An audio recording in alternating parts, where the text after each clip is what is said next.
क्या है VIP share जानने का।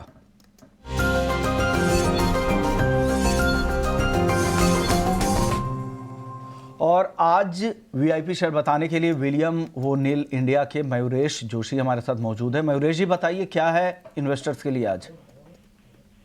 तो जेएसडब्ल्यू हमारे ऊपर है मार्केट से इंडिया में, तो इनके ओके जी मयूरेश जी। हेलो जी बताइए सर, आप जेएसडब्ल्यू इंफ्रा के बारे में बता रहे थे। हाँ जी, तो जो इनकी एग्जिस्टिंग कैपेसिटी है 170 एमटीपीए की, और जो वेस्टर्न और ईस्टर्न पोर्ट पे इनका प्रेजेंस है, यहाँ से कंपनी अगले 5 या 6 वर्षों में कैपेसिटी 2.5 टाइम करने की सोच रही है, यानी 4 एमटीपीए तक पहुंचने की सोच रही है through greenfield and brownfield expansion. वो उनके धर्मतर पोर्ट पे हो या ओडिशा के पोर्ट पे हो।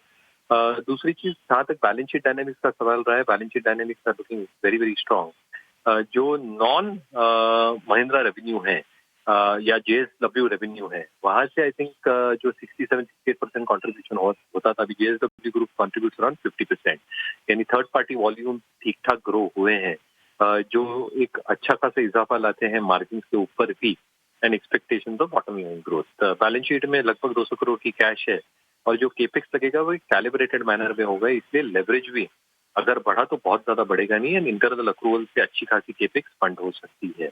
Last but not the least, अगर आप पोर्ट इंफ्रास्ट्रक्चर पे जो मोदी सरकार खर्चा कर रही है, काम कर रही है, और जो एक्सपेक्टेशंस है in terms of mechanization of port, जो ये सारे लार्ज ऑर्गेनाइज्ड प्लेयर्स हैं, जो 200 के आसपास छोटे छोटे पोर्ट्स हैं, आई थिंक ये अच्छा एक्विजिशन टारगेट भी हो सकता है some point of time going forward, जो एक अच्छा प्रेजेंस बढ़ा सकते हैं ऑर्गेनाइज्ड प्लेयर्स के लिए। तो हमें लगता है आई थिंक जेएसडब्ल्यू इनका कंडीशनल बाय होगा, बट एक अच्छा विकल्प रखता है और हमारे वॉच लिस्ट पे और मार्केट में।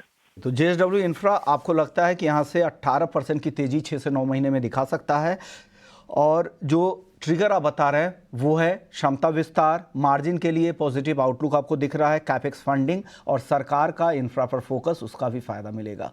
शुक्रिया मयूरेश जी आने के लिए और इन्वेस्टर्स के लिए एक टॉपिक बताने के लिए। तो बात करें तो करीब 7% की तेजी के साथ बलरामपुर चीनी कारोबार कर रहा है।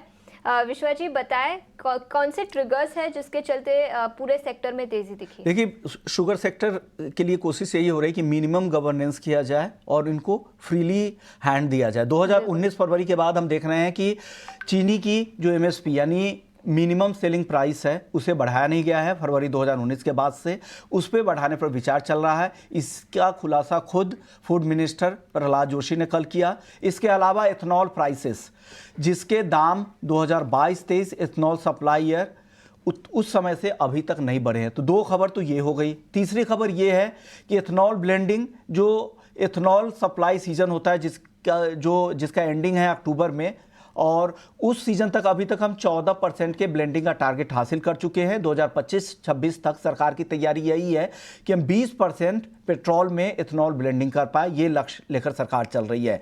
अब सरकार ने अप्रोच किया नीति आयोग को और कहा है कि 25% ब्लेंडिंग के टारगेट का रोड मैप बनाए, उसे कैसे हासिल किया जा सकता। तो ये एक बड़ा गेम चेंजर साबित होगा।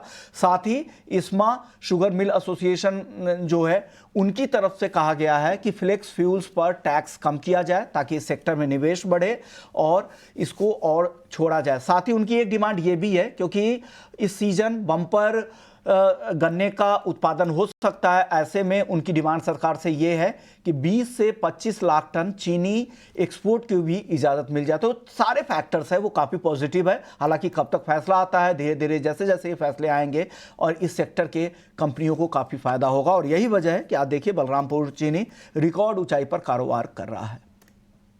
बिल्कुल, तो कई सारे चीनी स्टॉक्स में आज एक्शन दिखी है। बलरामपुर चीनी में भी शायद इथेनॉल प्राइसेस और मिनिमम प्राइस जो शुगर की है वो भी बढ़ाई जा सकती है, जिसके चलते सभी स्टॉक्स में आज फोकस है।